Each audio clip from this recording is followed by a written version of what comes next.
अस्सलामुअलैकुम friends, welcome to easy learning. एक और न्यू वीडियो के साथ आपकी खिदमत में हाजिर हुआ हूँ। वीडियो का जो टॉपिक है what is law of multiple proportion. Multiple proportion क्या है। वीडियो स्टार्ट करने से पहले आप सबसे रिक्वेस्ट है कि प्लीज हमारे चैनल को सब्सक्राइब कर दें ताकि हमारी हर न्यू आने वाली अपडेट आप तक सबसे पहले पहुंच सके। वीडियो स्टार्ट करते हैं फ्रेंड्स।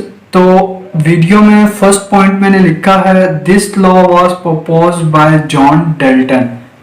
ये लॉ दिया था जॉन डाल्टन ने और कब दिया था 1803 में 1803 में ये लॉ जॉन डाल्टन ने दिया था। What is law says, law क्या कहता है। It states that if two elements combine to form more than one compound, the masses of one element that combine with the fixed mass of the element are in the ratio of simple whole number or simple multiple proportion. Multiple ratio.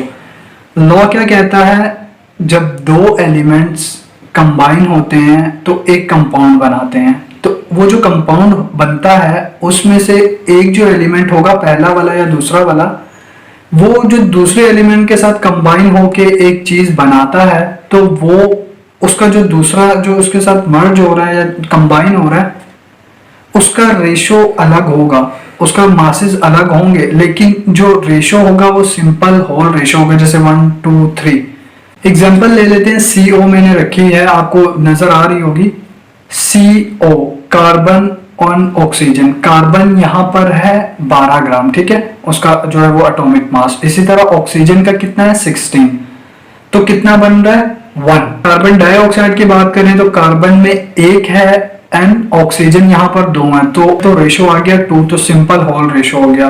तो दो element साथ मिल तो रहे हैं लेकिन उनमें से जो दूसरा एलिमेंट है उसका मास चेंज हो, ठीक है, एक एग्जांपल में अलग हो, दूसरे एग्जांपल में एक का मास अलग हो, तो आपका मल्टीपल प्रोपोर्शन सिंपल रेशो आए। तो this is the law of multiple proportion. I hope कि आपको समझ आया होगा, इजी है।